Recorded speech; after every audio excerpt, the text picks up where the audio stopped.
Welcome to ஒரு review. இந்த வீடியோவில் 2024 எடுக்கப்பட்ட ஒரு ஹாலிவுட் மூவியான த சர்ஃபர் திரைப்படம் எப்படி இருக்குது அப்படிங்கிறத அந்த உள்ள பார்க்க போகிறோம். இப்போ இந்த திரைப்படம் தமிழ் டப்பிங்கோட லைன்ஸ்கேட் பிளேயில் வெளிவந்திருக்குங்க. அண்ட் இந்த படத்தை பொறுத்தளவுக்கு ஒரு தரமான ஒரு சைக்காலஜிக்கல் த்ரில்லர் திரைப்படமாக எடுத்திருக்கிறாங்க. அண்ட் படத்தில் நம்ம நிக்கலஸ் கேஜ் தான் லீட் பண்ணி நடிச்சிருக்கிறாப்புல.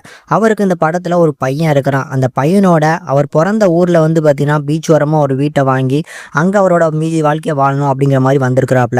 இந்த பக்கம் ப்ராப்பர்ட்டி வாங்குறதுல ஒரு சில பிரச்சனைகள் இருந்தாலும் இந்த சைடில் எப்படியாவது ஒரு சஃபராக தன்னோட பையனோட பண்ணலாம் அப்படின்னு சொல்லி அன்னைக்கு பீச் ஓரமாக போகிறாங்க. ஆனால் அங்கே இருக்கக்கூடிய லோக்கல்ஸ் பார்த்தீங்கன்னா இந்த புல்லிஸ் பண்ணுறாங்க.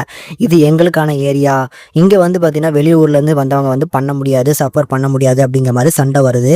இது ஆரம்பத்தில் ஒரு சின்ன சண்டை தானே அப்படிங்கிற மாதிரி போயிட்டு இருக்க நேரத்தில் இது எவ்வளோ பெரிய பிரச்சனையாக மாறுது. நம்ம நிக்கலஸ் கேஜ் அந்த இருக்கக்கூடிய லோக்கல் பசங்களால் என்ன மாதிரியான டிஸ்டர்பன்ஸ் எல்லாம் பார்த்தீங்கன்னா ஃபேஸ் பண்ண வேண்டியது இருக்குது. அதில் கடைசியாக எந்த நிலைமைக்கு போகிறாரு அப்படிங்கிறத அந்த படத்தோட மிச்ச கதை ஒரு சூப்பரான சைக்காலஜிக்கலாக எடுத்திருப்பாங்க. படத்தில் ஒரு கட்டத்தில் நிக்கலஸ் கேஜோட பர்ஃபார்மன்ஸ்லாம் செமையாக இருக்கும்.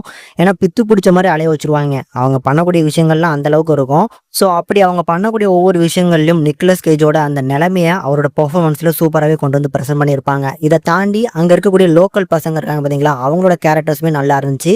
அவங்களோட பர்ஃபார்மன்ஸுமே ஒரு நல்ல வில்லனிசம் கண்டிப்பாக இருந்துச்சுங்க. அங்கே ஒரு லீடர் இருப்பான், அவன் சொல்கிறது தான் மற்ற எல்லாருமே கேட்பாங்க. ஸோ அதை வச்சு வரக்கூடிய போர்ஷன்ஸ், அதனால வரக்கூடிய ப்ராப்ளம்ஸ் எல்லாத்தையுமே ரொம்ப அழகாக காமிச்சிருந்தாங்க. டெக்னிக்கலி செம்ம சவுண்டான படங்க. எடிட்டிங் ஒர்க்காக இருக்கட்டும், சினிமாட்டோகிராஃபிக், சில இடங்களில் பேக்ரவுண்ட் ஸ்கோர் கூட நல்லா பண்ணியிருந்தாங்க. பட் இந்த படத்தோட ஃபர்ஸ்ட் ஹாஃபில் இருந்த ஒரு சில இன்ட்ரெஸ்டிங்கான விஷயங்கள் செகண்ட் ஹாஃபில் கொஞ்சம் டவுன் ஆகுது. ஆனால் கிளைமேக்ஸில் வரக்கூடிய அந்த ஃபைட்டு இதெல்லாம் பார்த்தீங்கன்னா ஓரளவுக்கு மேக்கப் பண்ணி ஒரு டீசெண்டான ஒரு படமாக கண்டிப்பாக நம்மளுக்கு ப்ரெசென்ட் பண்ணுது. ஆனால் கண்டிப்பாக பார்க்கக்கூடிய ஒரு படங்க. பர்ஃபார்மன்ஸை நம்பி அதுக்காக நீங்கள் பார்க்கக்கூடிய ஒரு படமாக நான் சஜஸ்ட் பண்ணுறேன். கண்டிப்பாக ட்ரை பண்ணி பாருங்கள். தமிழ் டப்பிங்கோட இப்போ லைன்ஸ்கேட் பிளேயில் வெளியே வந்திருக்கு. ஃபேமிலியோட பார்க்கலாம். பெருசாக டிஸ்டர்பிங்கான விஷுவல்ஸ்லாம் கிடையாது.